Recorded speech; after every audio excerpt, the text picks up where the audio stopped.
ఏపీలో ఏర్పడ్డ టీడీపీ కూటమి ప్రభుత్వం ఎన్నికల టైంలో ఇచ్చిన హామీలను నెరవేర్చేందుకు ఒక్కొక్కటిగా చర్యలు తీసుకుంటోంది.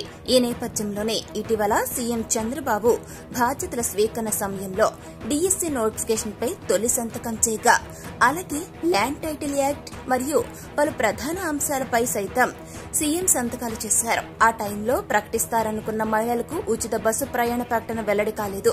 ఇక ఈ దశలోనే ఏపీలోని మహిళలకు తాజాగా ప్రభుత్వం శుభవార్త తెలిపింది. టీడీపీ కూటమి ఎన్నికల సమయంలో మహిళలకు ఫ్రీ బస్ పథకాన్ని అమలు చేస్తామని హామీ ఇచ్చింది. అయితే ఈ పథకం అమలు ఎప్పటి నుంచి అంటూ వైసీపీ సైతం విమర్శలకు పూనుకుంది.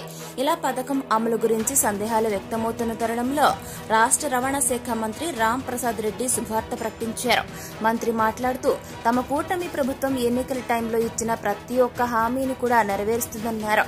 కాగా మరొక నెల రోజుల్లో మహిళలకు రాష్ట్ర వ్యాప్తంగా ఆర్టీసీ బస్సుల్లో ఉచిత ప్రయాణ సౌకర్యం కల్పిస్తామని మంత్రి తెలియజేశారు. ఇప్పటికే సీఎం చంద్రబాబు నాయుడు ఆదేశాలతో కసరత్తు ప్రారంభించడం జరిగిందన్నారు. అన్ని మార్గదర్శకాలు త్వరలోనే తెలియచేయడం జరుగుతుందన్నారు. వైసీపీ ప్రభుత్వ హయాంలో ఒక్క కొత్త బస్సు కూడా కొనుగోలు చేయని దుస్థితి ఉందని, ఆర్టీసీ మనుగడ కాపాడేందుకు గాను తన వంతు కృషి చేస్తానన్నారు. అయితే ఇప్పటి వరకు మహిళలకు ఉచిత ప్రయాణ సౌకర్యం గురించి ఎటువంటి ప్రకటన రాలేదని, ఎదురుచూపులు చూసే మహిళలకు మంత్రి రాంప్రసాద్ రెడ్డి ప్రకటన వరమనే చెప్పవచ్చు. తెలంగాణలో అమలవుతున్న ఆధార్ నియమావళి జీరో టికెట్ పద్ధతిని పాటిస్తారా లేక ఇతర విధి విధానాలు ఉన్నాయా అనేది పూర్తి మార్గదర్శకాలు విడుదల అనంతరం వెల్లడి కావాల్సి ఉంది.